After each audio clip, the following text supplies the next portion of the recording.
November astrology, what is happening for us in November. And I have two beautiful ladies, my friends, Kimberly Louisa, with me today. Thank you so much for coming.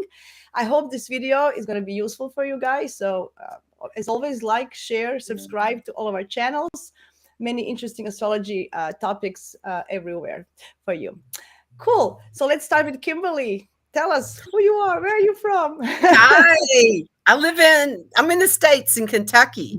So that's where I am. And I wear a lot of different hats. I play with astrology hat and human design. And then I just do like what I call soul readings that I've done forever, like 30 years. So that's what I do. And I play around with a lot of the different astrology systems. Just depends on what day I feel like this is the chart they need a reading from. I love that. That's why I love astrology. It's so versatile and gives us, perspective from many different things. And I'm so happy that intuitively use what you feel that it's good. I like that. Right. Cool. Awesome, Louisa. Tell us more. Yay. Where are you from? You probably know Louisa from our previous lives, but it's never a bad thing to introduce yourself again for newcomers. Okay, so I'm Louisa from Feel Good Astrology. I'm from the UK. I now live in Portugal, and I spent years hiding the fact that I was an astrologer, or I was a closet astrologer for years, and I did everything around it, as I'm sure you've both done yourselves. So I was a coach and all sorts of things. But yeah, I'm a bit experimental as well. I like using named asteroids in my work. But I realized recently that I'm actually more of a channel than just I'm not an astrologer. Mm-hmm. I think I'm less of an astrologer now than I don't know. I feel like I should be almost, because you might get more astrological sense from someone else. No, I feel that you use astrology as a tool to actually intuitively, do your purpose, right? I think all of us get in tune with our intuitions with astrology as a tool. So that's cool. That's awesome. Cool. Okay. November. Let's see what is the first thing I want to talk about is something that is happening very soon, and that's Saturn in Pisces is stationing to go direct on the 4th of November. Why is this huge? We all know that when planets stationing to when they move directions, it's very potent energy, right? So like things happen. It's very intense. And after this eclipses that we're still feeling the aftermath, this is going to be really huge. So Kimberly, can you tell us a few words? What are your thoughts on of Saturn? It's so hard right now to just kind of think about the individual when we're watching the whole world be in this batshit crazy moment. So I feel like that where the energy has been retrograde and we've been in that inner reflection with all of it. And then when that switches into Pisces, into that more kind of amorphous energy, it's going to hit different people really strange, because it's like that structure where it's going to like try to come in and tighten everything down. And then the, other dreamy stuff is just like, talk to the hand, it's not going to even be able to hear it. But then at the same time, I feel like people are going to be shouting at each other, but they don't hear each other at all. Like there's going to be energies like that coming up with it. But that's kind of going for the whole month too. Yeah. So, Louisa, what is your take on Saturn? Well, I think Saturn gets a bad rep. So I do see why Saturn is useful. Like we do need some boundaries and some kind of guidances and things. I always see Saturn as a parent. Like you've got your good parent and you've got your naughty parent.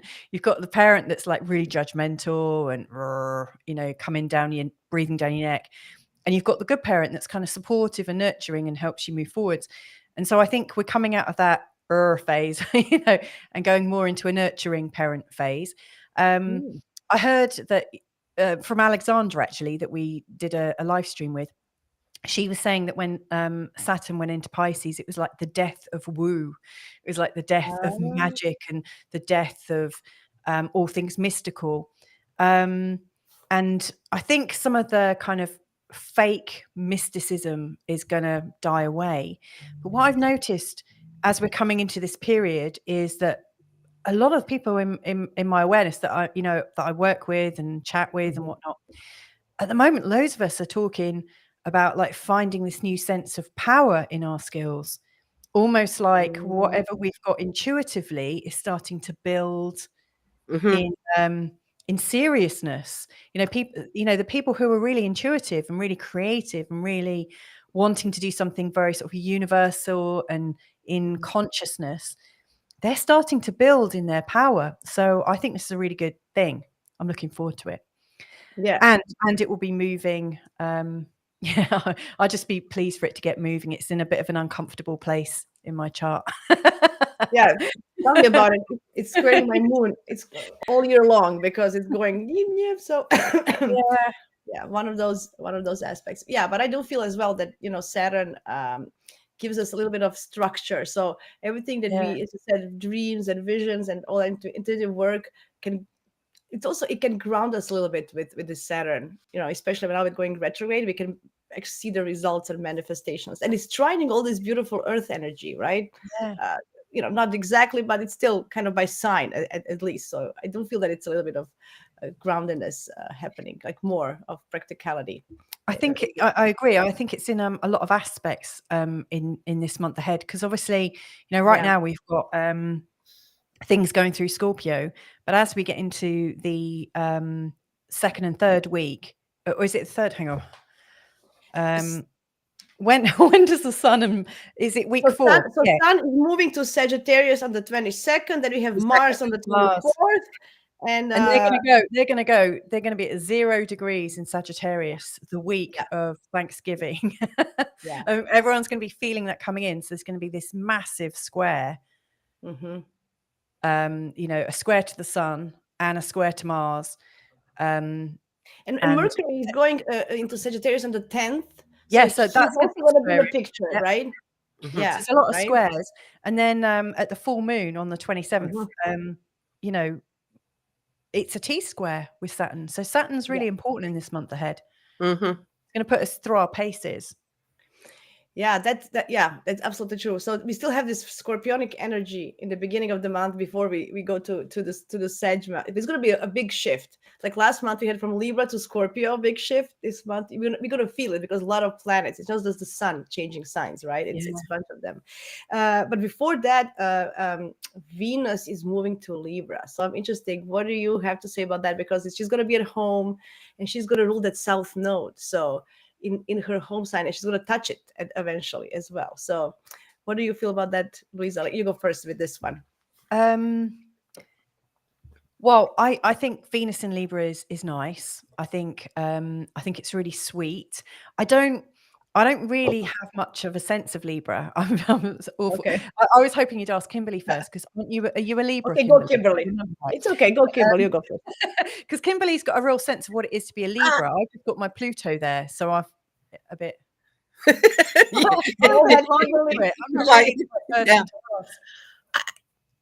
feel like it's going to soften some things up and bring maybe some more compassion, to the conversation. But at the same time, because of the other players that's hanging out with, in the Scorpio with the Mars and Mercury energies dancing, through all of that at the same time. What I just saw with that, it's like the rowdy, like they're, like all, like causing up the chaos.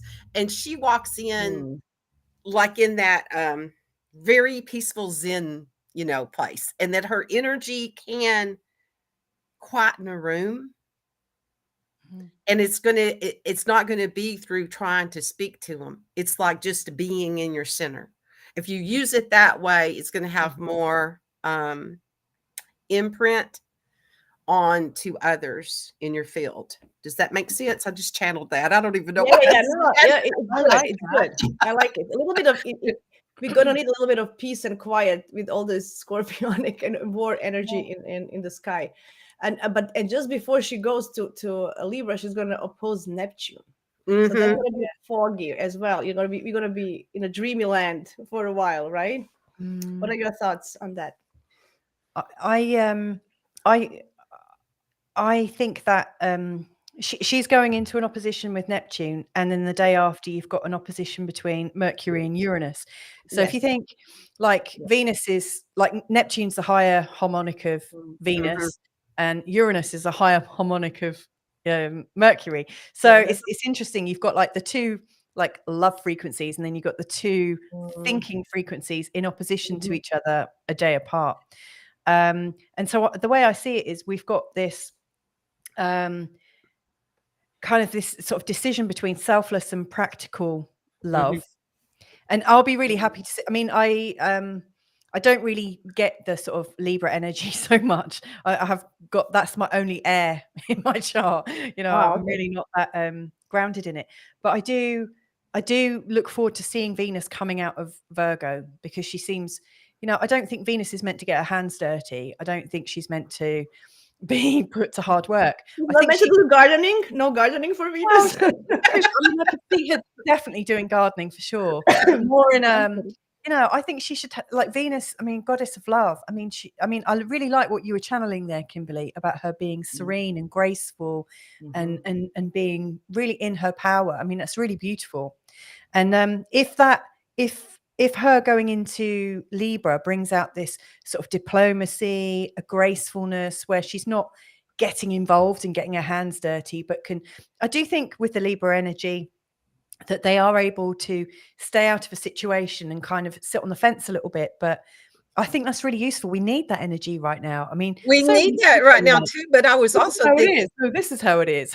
Yeah, and you know what I got with that when you were saying that was I saw those scales, and it's like if she can stay in that and not go into the judge, you know, and weigh it all out, because Libra can send you to hell in a second. She'll go, oh, black heart, that's it. You know, she can be that, but then she can also, you know, be rather a bitch. Yes, and it's interesting because I think there are quite a few really strong Libran politicians, and so you know, whilst it looks like a really great balanced sign, it can also be I don't know, like judging a bit like the Judgment card. But anyway, like with the Venus in opposition to Neptune, I really think we're being sort of like asked, you know, are we going to be practical in our love, or are we going to sort of expand? And then the very next day we're being asked, you know, are we going to have our intelligence downloaded to us? Are we going to actively open up and receive, or are we just going to take what's given to us in a very mundane way? I think it's a choice point at the beginning of week 1 when all of that's happening. You know, I think we are being pulled apart a little bit, because that's two personal planets, you know, in opposition to two outer planets. Like we're being pulled apart at the seams. I think it's interesting. I'm kind of hoping that we're going to have a little bit of maybe ceasefire on a global level, just maybe a little bit of truce or something, at least for a while, maybe some kind of agreement, although we can always hope. I just feel that maybe she'll bring some kind of at least, you know, because really what the world is about now, it's not nice. So, you know what, this morning when I was looking at that energy, I thought, who is she that can walk in and just like, and then everybody, you know, listen? It's like, who is that? Who embodies that? Who can walk in and do it? I couldn't find anybody. I was like in the pile of all of the, you know, political whatever, or whoever could, you know, like be that thing. And I thought, oh hell, I think the Palladians are just going to have to land. I think it's going to have to coming from some other place, and that, you know, that there could be something even bigger happen that to take people's attention off of what they're doing, because humans are not getting it. Yeah, and I'm thinking also because South Node is in Libra, it's endings of all these agreements, and you know, all this. It's not just personal relationships. Yeah, on a global level, like everything is dissolving. I mean, Neptune is involved, so we can see. Right, maybe dissolving this on a bad side. I just hope that we can find at least some kind of peace, and that she's going to bring for this few weeks at least some kind of peace this month. But I don't know. I mean, she's in a really strong trine for a lot of the Yeah. month, you know, with Pluto and Uranus. Yes, that's what I was going to say. Yeah. So that's important, maybe. Yeah, really important. You Yeah. know, like I as much as I'd love for someone to come down and take over the world for us and kind of raise us all up. Yeah. I really think it's an inside job. I think we've all got to do it, and it really doesn't seem like we're all getting it. But I am seeing signs of movement. I'm seeing signs of opening, and I'm seeing a lot of people. You know, it's interesting, like that you're talking about, like the sitting on the fence and maybe separating us. I'm seeing a lot of people not actively getting into the conflict and the discussions on the conflict. I thought people would go bananas about it, and I can see on social media there's a lot of influencers that are going bananas about it and trying to sway their millions or billions of followers. But I'm not noticing that so much on a personal level. I'm actually seeing that a lot of people are kind of sitting back and observing. I think people are quite tired of being pulled one way and then pulled another. So, and not knowing what's true with that, what we're talking about too, with those planets and what's there. I was thinking, I got that earlier too, when we were talking with, even with not knowing what's true, and that with that Saturn in the Pisces, what we were talking about there, I saw like restrictions trying to be put on some of the AI, and they don't even know how to put the structure around it because they don't understand it enough. That the AI doesn't know enough. But to me, all of that is a reflection of what we're going through internally. You know, it's like creating from another level while the O structure is still trying to hold it back. And I think we're going to see a whole lot of that, of not knowing, people standing back and being in their center because they don't know what's real. You can't have an opinion because you don't know what's real. Exactly. Yeah. And none of us know what's real anymore, do we? Unless we're personally involved in any of these conflicts. Yeah. That's true. None of us know. Yeah, that's true. You have to be very, you know, discernment is a very strong word these days, because you have to be, otherwise you get lost in you know, in all this nonsense. Actually, well, I love that you said discernment. And Kimberly, you were saying, what will it take for someone to just be able to walk into the room? And I used to think, oh, it would be somebody that is love, you know, somebody who is the epitome of love, that could just walk in, would just wow everyone. But actually, I think it is authenticity. And that's like a theme that's been coming up a lot for me recently, in my conversations with people, like authenticity, like when somebody knows the truth of who they are, that really does influence people. That really does wow people. So someone's in their calm authority, i.e., like what you said, Jasmina, in their discernment. And I actually think Venus in Libra is probably quite discerning. Yeah. You know, they dress well, they look after themselves, they don't overextend themselves, you know, they're quite balanced. I mean, you know, I worked for many years in banking, and all of the highly polished people that worked as client services managers, there was a real sort of Libran vibe that we call them, no offense to any Librans here, sorry, but we used to call them the martini girls, because they were always so beautiful, like everything, you know, beautiful, pleased. You know, they never kind of got really angry. They never were dispassionate. They were always really measured. And it's really beautiful. Yeah. So we'll see. Maybe this Venus in Libra will help us to get some kind of, maybe at this point we need to kind of just be martini girls, would you say, and just don't get involved. Hang on, I've got a file on my desk actually. I wonder if I'll get a martini delivered to me. Yeah, that's cool. I think I will. Okay, so next, let's go next. Next, we have then Mercury changing signs. So he's gonna go to to Sag on the 10th of November. So I know he's in Scorpio now. It can be very, you know, harsh. Mercury in Scorpio, very harsh, very brutal. You know, the words can hurt. So it can be hurtful, right? If you don't, it was connected with Mars as well. We saw this month. So you know. So at this point, I hope that Mercury in Sag will give us some kind of optimism, joyfulness, in our everyday life? What do you guys think? Well, you're a Sag, so tell us. Yeah, I've also got my Mercury in Sag, and it's not the happiest. It's not the happiest in Sagittarius, is it? It's at its detriment in Sagittarius, because like I guess Mercury's happiest in your sign. You're a Gemini, aren't you? Yes, and I have a Gemini Mercury. Yeah. Okay, so like he's happy like when he knows about facts. There's the stories behind things, but like the facts, the numbers, the statistics, and like hard and fast information. And he likes to learn information really, really quickly. Whereas Sagittarian Mercury, we like to tell a story, and it might be quite long, and it doesn't always have a very clear context or focus, which is like how I'm communicating. And so I think there could be a lot of misinformation around this time. I do hope it's optimistic. I think it will help people who are not used to being contextual, like people that just like, I saw it in the paper, it said this, and they just reflect back what they've read, but they don't go any deeper. I think like my grandmother. Sorry for interruption. My grandmother used to say, it was on TV. And then that was it. She saw it on TV. That's the truth, right? That was, that was her. Oh my God. So those kind of things. Yes. And the Sag Mercury can overreact as well, right? Because he wants to make it interesting. So there can also be a little bit of not as it seems, like more maybe over the dramatic. Top. Yeah. So what do you think, Kimberly?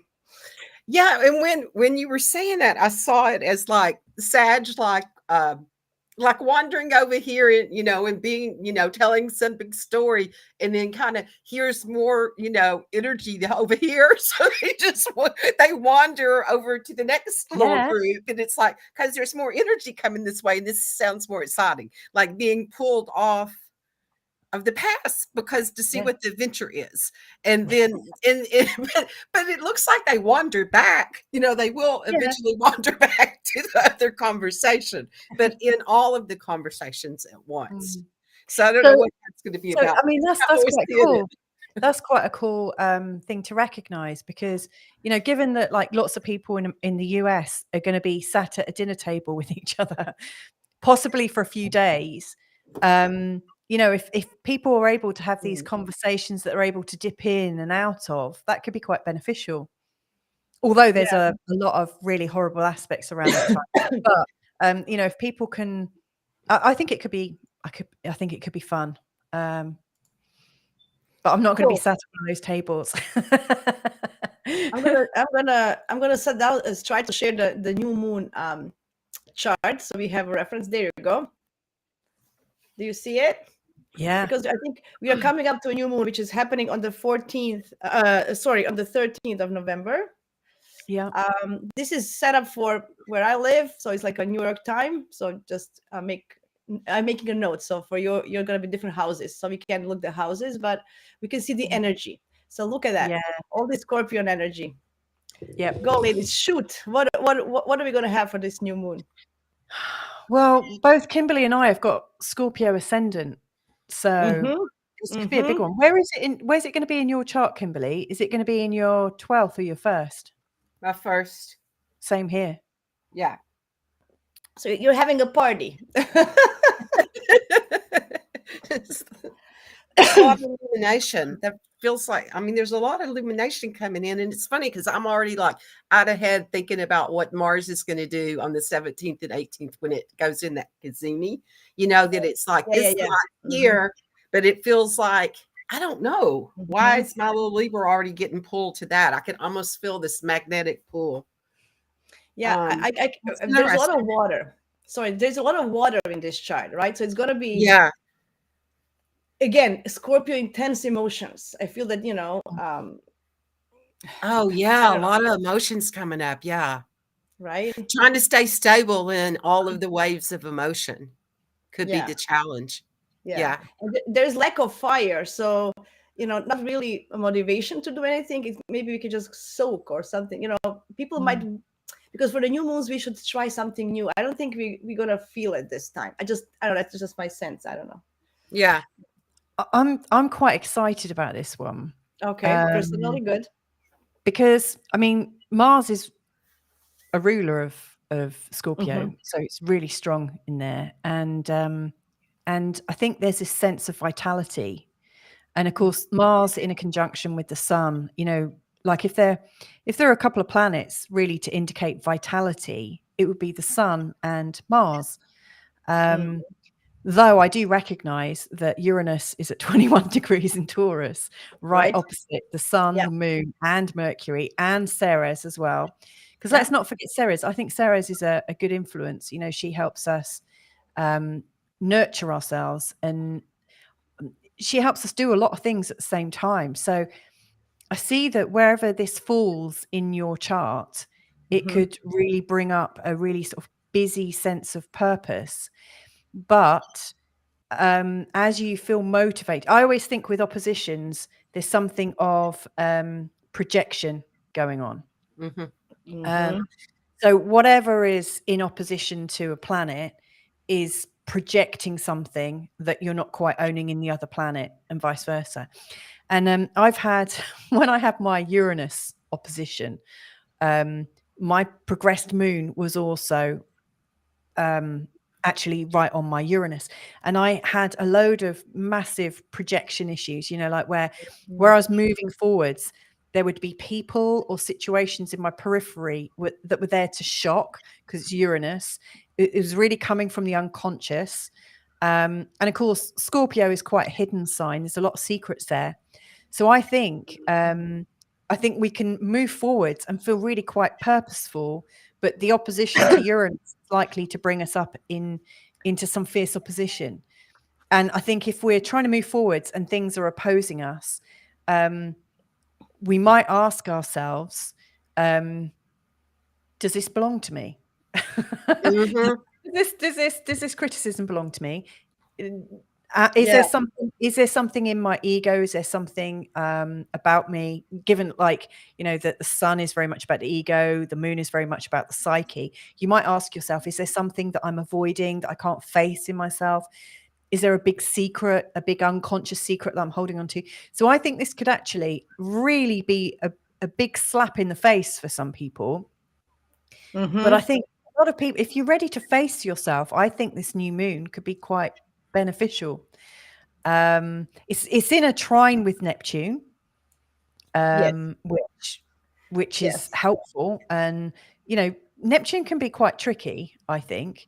But, you know, seeing it in a trine to the moon, the sun, and Mars, and also Ceres, and then in that lovely sextile to Uranus, I think we can have some real awakening and insights, really deep insights.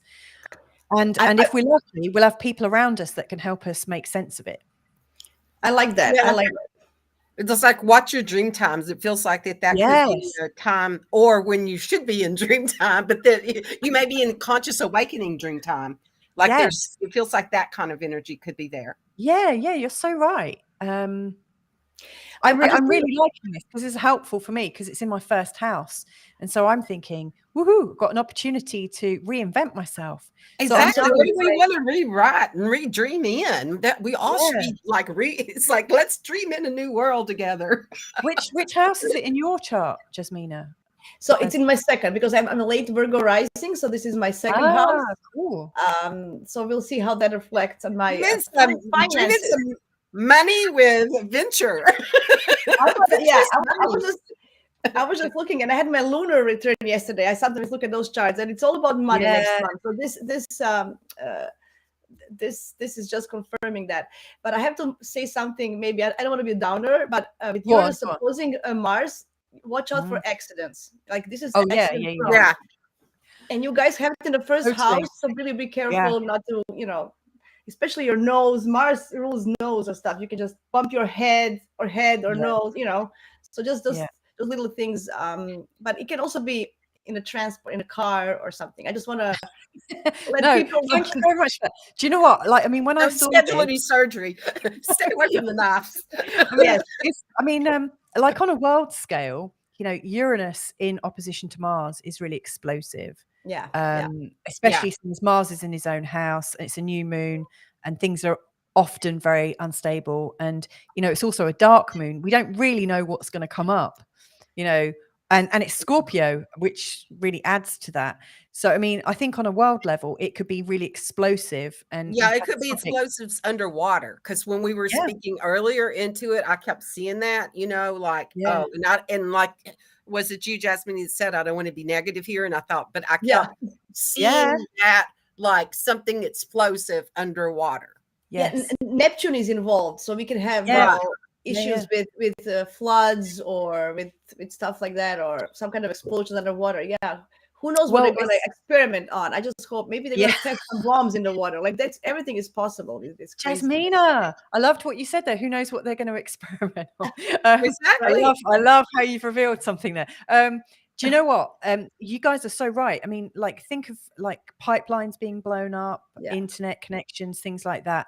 I really wouldn't be surprised if anything like that happened. But there's been a lot of storms recently, and like the three Gorgeous Dam. You know, I'm not on I don't like watch it regularly, but every now and again, you know, I've heard that there's loads of cracks around that area. So flooding is a massive thing. But whenever I see anything like this and there's some kind of world conflict going on, I make it my mission not to go to any capital cities. I mean, I'm really quite risk averse. So I'm going to be watching my nose, and I'm going to be going out with arnica homeopathy in my handbag. Yeah, I heard many people are actually because of all this, what is happening, are just canceling trips. I heard like on some of my clients, some of the friends, they're just canceling trips. They don't want to go. They just don't feel safe, which is worrisome in my case. I just feel that it's not. I don't know. I don't like that. I wanted to mention something else. Look at the Pallas Athena is still in Libra here, but she's gonna go to Scorpio on the November 19th, and she's all about strategic, thinking and planning and strategizing. So when she comes to, so we might feel with Venus in Libra a little bit of maybe peace on the outside, but from, I think, down deep hidden, there's going to be some strategic planning going on behind the scenes on the global level. So watch out also in your life, like people who have this, especially in the house of work or career or home, maybe just for behind the scenes energy here. Yeah. Well, I mean, that really tails into like what you were saying before, about people cancelling trips and things. I think this is a time when we really need to be, dare I say, I know there's loads of governments out there saying, oh, we should lock down and look what's happening. This is about to happen. I think like my own sense for myself is we don't really want to go too far at the moment. And we're really happy. We're making sure we've got enough resources of everything we need. Because there's a lot in Scorpio. Scorpio is the 8th house. The 8th house is like shared resources. So, I'm making sure I've got enough to share with my family, but also thinking, well, what shared resources do I use with other people? Water, electricity. It's not just all about toilet rolls and getting enough food. I think it's time for us to be really, really resourceful and back plan. And I think we need to find a place to be where we're really happy to be in case we get cut off from things. That's going a bit deeper than I was expecting to share today. I know, but go ahead, Kimberly. Go ahead. Well, when she was saying that, I was then like this stuff was coming up around the grid, like because with Uranus and also with Neptune and then all of the watery stuff, it's like there could be, I was seeing like lightning bolts, but it could be like knocking out, electrical grids and things like that. There could be some of that going on during that time period. Power shutdown, like no power. Yeah, right. Yeah. Oh, and then it's interesting that you're talking about like there was the mention that things might be kind of blown up underground, and then there's this idea that things might be taken out. With that, there is this idea that maybe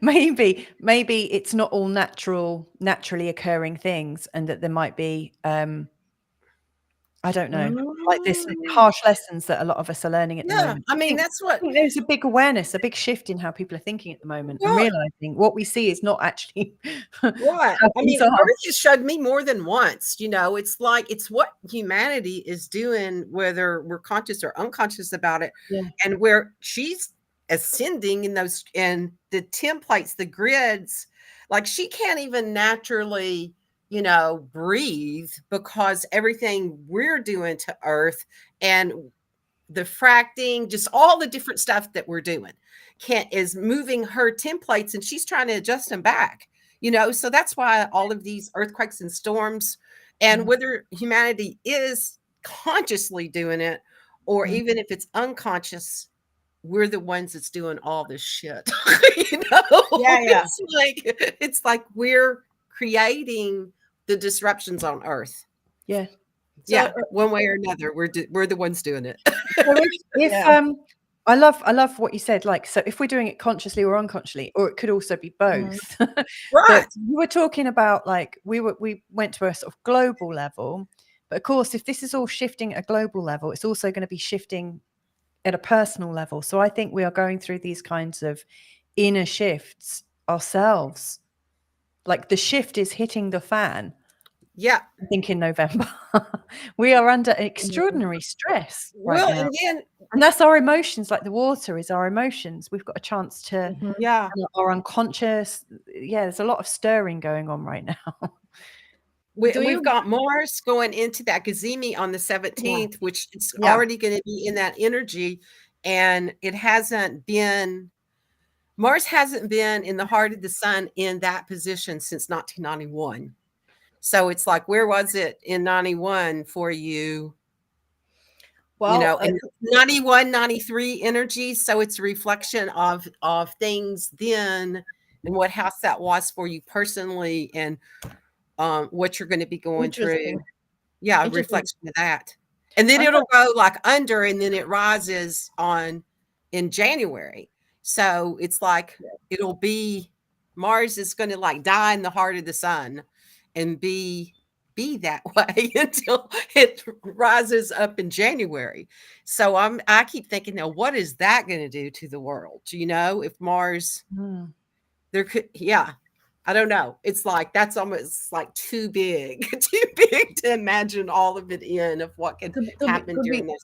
To be honest, in 1991 there was a war in Croatia. So I mean, anyway, I experienced some kind of a war. I went to Canada for a year and I went back, but I'm saying that was also very volatile. And many people, you know, change their lives. So the same thing. So, you know, when you have war, it changes lives forever. You know, it's just like a, you know, Scorpio and Pluto, and you know, you can understand what it means to a rebirth, you know, starting from scratch and starting over.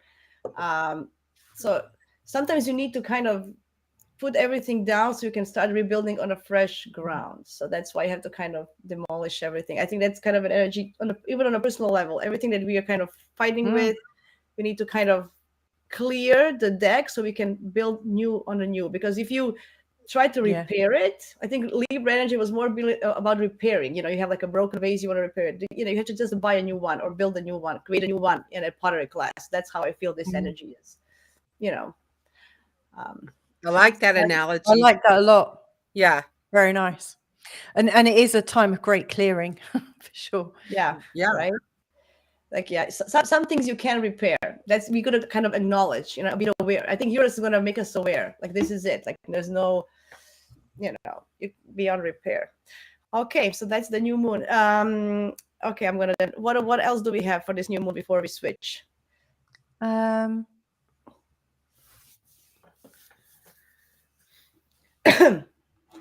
Okay, I'm gonna move us to a full moon, and then if I can, I'll try. Okay, and then we can go from the new moon to full moon, see what's happening there. Yeah, there's the full moon on the 27th. What do we have here? It's a little bit different, right? So it's more fire. So it's so the new moon was very watery. This is very fiery, right? totally different energy. And in between, we have the, as you mentioned, Kimberly, Sun and Mars Kazim. I mean, they're going together, and that's going to be. And then Sun is going to sextile. Mars and Sun are going to sextile the Pluto before the full moon as well. So in between, we're going to have that.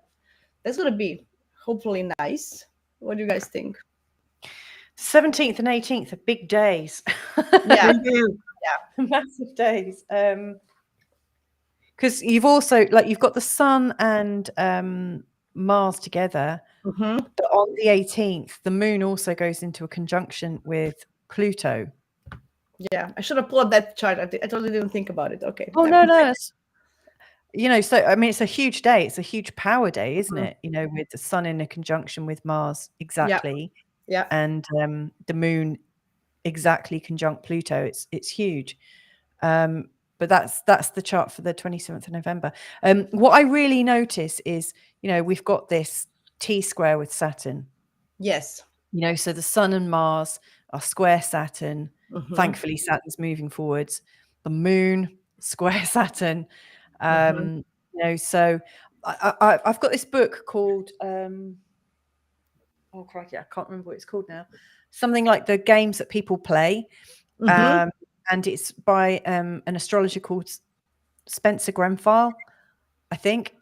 I'm not doing a very good advert for it, but he talks about transactional analysis.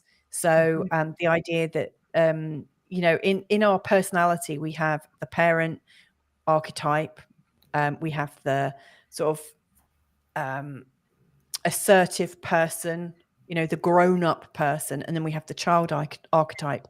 And each of us can flip in and out of our inner child, our inner critic, which is like the parent, and we can also be very assertive as an adult. So we've got parent, adult, child is what he's saying. And he's saying that, you know, Saturn is the parent, the Sun is the adult, and the moon is the child. And his book's great. So I often, you know, when I'm looking at astrology and I see the Sun, the moon, and the and Saturn in some kind of aspect together, I always think, okay, so what's going on here in terms of our archetypes? You know, they're all in opposition. You know, so what that's saying to me is we're not able to comfortably move between these natural states of our persona. So, you know, like, I mean, if you look in your chart, for instance, which out of these three planets, which of these charts is more aspected? So, for instance, in mine, in my chart, like the moon is really heavily aspected. So I definitely have more of a childlike style. I'm not very adult, but I notice people with lots of Sun aspects are very grown up. You know, they're very balanced. They don't tend to get childish and foolish. They, you know, they're really quite cool. And then people with a really strong Saturn often, you know, take on so much responsibility. And so in this chart, like, which is really ruling, which is taking control? None of them. And so, you know, who are we being in this moment? And what possibilities are there with this full moon? You know, it's like the psyche and the personality are kind of at odds with each other, and they're tied up in chains. Yeah, it's a really big day. And of course, you know, the moon, Mars is involved still. And Ceres is nearby as well. It is going to be about vision. I think it's going to be about vision of a new start. As I said, you know, I'm just thinking we cleaned it up all in Scorpio. We kind of cleaned it up, and now there's a vision for a new start here. Like, although it's a full moon, but I still feel it's going to be like a full moon from a vision perspective. And then Uranus is in conjunct Venus, so there's going to be this scratch, you know, to break free from, you know, old stuff that we don't like. Well, I like that you're making it into a big vision. I like that. That's nice. Yeah, it feels like that when we let go of the old, then the new vision can come. It's like the new vision's right there, but you can't see it because all this old shit's in front of it. Yeah, right. I know there's clear water here somewhere, but there's too much stuff floating on the top. Yeah. Yeah. I love that. I don't know. I mean, Sagittarius for me is always about, the big picture, right? About seeing, more than we can grasp, Yeah. right? Yeah. So, right. Well, and that's what the world needs right now is a new vision, and to bring the energy in that way. There was something I saw in my notes when I was scanning through financial wise. What do you all see coming up with all of this stuff with the Uranus and Taurus and the Mhm. Jupiter, and with all of these different oppositions, the Scorpio? Louisa, Yeah. can you take that? I I was a bit worried around week 1 because I think there's like with the oppositions, because earlier I mentioned that we've got the opposition between Venus and Neptune, which is like the grounded love via sort of expanded love, and then the next day you've got Mercury in opposition to Uranus. But That's actually on happening the this 3rd, Friday. So this is happening this Friday, this Saturday. So this is like in a couple oh of days. gosh, yes, it is, isn't it? Yeah. It's coming up on us. Yeah. We've also got Jupiter in opposition to the Sun. So it's like 3 massive oppositions between the 3rd and the 4th. And to me, I just think, Uranus in the sign of Taurus, as far as I can see, is about a new financial system. And right at the start, I remember recording some videos about it in 2017, 2018, about how we might start to see money differently, and consider different like values about it. Like, are we going to go into a cooperative, or are we going to become people that share our resources, which is kind of Uranian and very sort of hippie, or the very sort of cryptocurrency type thing. And I don't profess to have any real knowledge of banking, but I am aware that there are some massive swings. And I've got quite a few books on financial trading, astrological trading, not because I've got skills in it, but because I was fascinated and I was doing a private project for somebody. And I know from the books I've been reading that when there are big oppositions, things really, really change. Around the time of the eclipses, there's masses of change. And there were loads of indicators. When I was looking, I was thinking there's indicators of instability, like massive instability. Obviously, we've had Pluto change signs and then change back again. So we are coming into this big time, and obviously like Pluto's going back into Aquarius in January, then coming out again, then he's going back in. So he's going back in twice in 2024. Between now and 2024, I really think there is going to be a shift into more of an electronic currency. I wish that wasn't true, actually, because I think we're going to lose power. I mean, it depends who ends up owning it. If the people own it, I think it will be quite helpful. Like the whole idea of Bitcoin, or not Bitcoin, but just coin in general, is the fact that it's itemized. We can check that there's no fraud, and we can have it working for all of us. But if it's brought in and made to look like it's for the people and of the people, but it's not, then it could be disastrous because we all lose our freedom. So I think there are rumblings of this going on this week. I feel that this month especially, but it's all brewing, but it's about governments and their stability. Everybody's in so much debt. Look at yeah.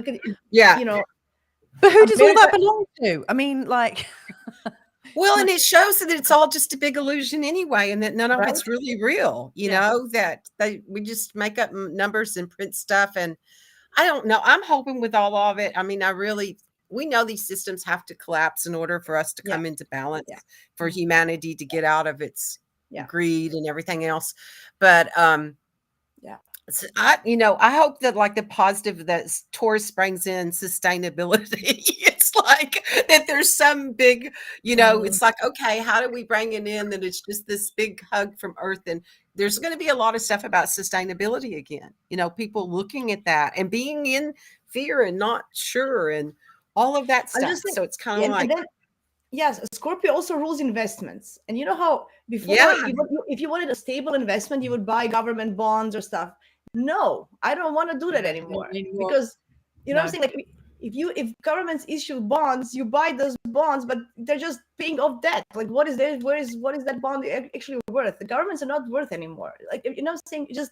It goes deeper and deeper. I just feel that we shouldn't support that. You know. Yeah. Yeah. And that the Scorpio gets the secrets too. I mean, that's what the Scorpio energy is about, shining, you know, the light and the transformation to the secrets. So there's going to be a lot of that stuff going on too. You know, the is butt naked kind of energy. It's like, yeah. I mean, if you think like Scorpio or the 8th house, it's all about taxes as well as investments as well. And when people find out what the tax money's been spent on, I think there's going to be quite a lot of outcry about that. You know, that people's tax money is funding wars that people aren't even signing up for. Or, you know, I think there's, and with Uranus in Taurus, I mean, Taurus is about our resources, you know, like, you know, Taurus is, if you take it to like represent the 2nd house, for instance, it's very much about the stability we create for ourselves. So I think we are being invited to get the balance back in our favor, but how that happens, I don't know. I feel Pluto in Aquarius will help us. I hope that Pluto in Aquarius will help us to do a revolution. Like the world needs a revolution. Like we need to say stop, because this is crazy. Like literally, it needs a love-evolution. It needs to be love-evolution. I love that. Love-evolution. I love that. We need a love-evolution. Oh, Kimberly, that's beautiful. We need that. Like everybody needs their lava lamps. Yeah. So hopefully that's what will come from all of it. Yeah. I mean, I really, I mean, I guess whatever's going on, I mean, I try to live by the premise that what is what's right. Because if I realized what wasn't right, I would really suffer. So I've got that belief system to help me stay sane. But if I, you know, like going from the idea that what is what's right, you know, I always think, well, you know, with Pluto and Aquarius, I can see the 2 poles that are possible. You know, I can see that we could go super AI and we could have every single fart expression and like, you know, every micro expression, it could be analyzed to within an inch of its life. There'd be sensors everywhere, like, you know, and people injected with chips, you know, like reporting back about where they are and what they're doing and what their internal body temperature is and heart rate, etc., etc. You know, to me that just feels like an electronic prison. But the polar opposite of that could also be true, you know, that we could go into this place almost like a telepathic transformation. And I tend to find, like what Dolores Cannon talks about, like the bifurcation of humanity. I think there are going to be people that sit on the fence and try and hold on to both sides, like holding on to both sides of the world. I mean, you know, if the whole idea of vibration and frequency is true, if we tend to go in our own directions, I wonder if we'll end up creating the worlds we want to live in, and then other people will live in their other worlds. Because, you know, you can see a car crash, and, you know, loads of different people can see it, and they will all experience something very differently. So I wonder if it's possible that we all could live in the world that we want to live in. Don't we already? Yeah, we do. I mean, that's a good point. I mean, one thing that strikes me at the moment, it's not about left or right. It's not about conservative type views or liberal type views. What I see at the moment is there are people that want to just live their lives and make their own decisions, which is very much an Aquarian thing. And then there are people that want to tell people how they should live their lives for the better of everyone, which is also an Aquarian thing, but in a different way. You know, it's like the humanitarianism that becomes the slightly creepy mom that is like a helicopter mom. You know, like we've got this kind of humanitarianism now that is so nurturing that it's killing us all. It's starving us of our own individual freedom. And then there's people that are just like, I'm independent. I just want to do my own thing. So yeah, sorry, I'm a bit of a waffler. You can tell I've got. No, it's okay. It's okay. yeah, we can kind of wrap up the November theme anyway. I think. Sorry. No, it's okay. It's That okay. wasn't It's so much okay. about I love November, and that's all connected, Louisa. This is all connected. We can't go from energies. We can't separate this energy from that energy. You know, they're happening at the Right. same time, simultaneous, whatever. Sometimes I just can't talk. So as a Gemini, I can't find the right word. But we are finishing the month. So after this full moon, the last thing that is happening is Venus touching the north, is opposing the north node, touching the south node. So that's going to be interesting on the 29th of November, the last touch. So what do you guys think to finalize this Venus and November thing, touching the nodes? Is it going to be significant or no? Yeah, it's a karmic dusting, you know, and it's like it depends on how much work you do between now and then of be trick or treat, of how do you get the treat or will you get the trick? Yeah. We'll see tonight. We'll see tonight how it goes, right? Right. Will we still be living in that world we created in the past, or will we have broken through the veils and be in that new world and creating from that place? Yeah. Especially with it North and South Pole. Yeah. Well, yeah, something will happen for sure. Something will happen for sure. So overall, just in a few words, what would you say? What would be the November theme? If you would have to say it in a 1-2 sentences, what would be the overall theme of November? Trick or treat. I mean, it's like it's perfectly it's not Halloween. It is a real true trick or treat month. Yeah. I would say resurrection. Like we got the chance to do it. Rewrite. I would say choice. We got choice, like cosmic choice. Burst like loads of words. Yeah. But I like how Kimberly did it. You got that. Absolutely, with the Scorpio energy. Yeah. I'm kind of thinking about, it's gonna be, for me, I feel like it's gonna be cleanup time before the new visions come in. So that's how I feel this month will go. But overall, it's gonna be exciting. I always say use the energies wisely, people. So whatever happens in your everyday lives, use the energies wisely and try to be, kind, and just acknowledge that other people are going through the same BS as all of us. So trying to understand and have some understanding for the other person, whoever it is. It's always good, right? Yep. I want to thank you. I appreciate you coming to this my first bigger live. And Louisa, I'll see you in a month for the full moon for a year ahead. That's going to be excited. Yeah. All the best to everybody. Have a great November. If you have any comments, questions, leave them in the comments. We'll get back to them as soon as we can. Cool. Thank you, ladies. Thank you so much for hosting this, and thanks to everyone that watched. And yeah, I just posted the comments. I didn't have time to. Next time we'll talk more. But anyway, bye guys. Bye.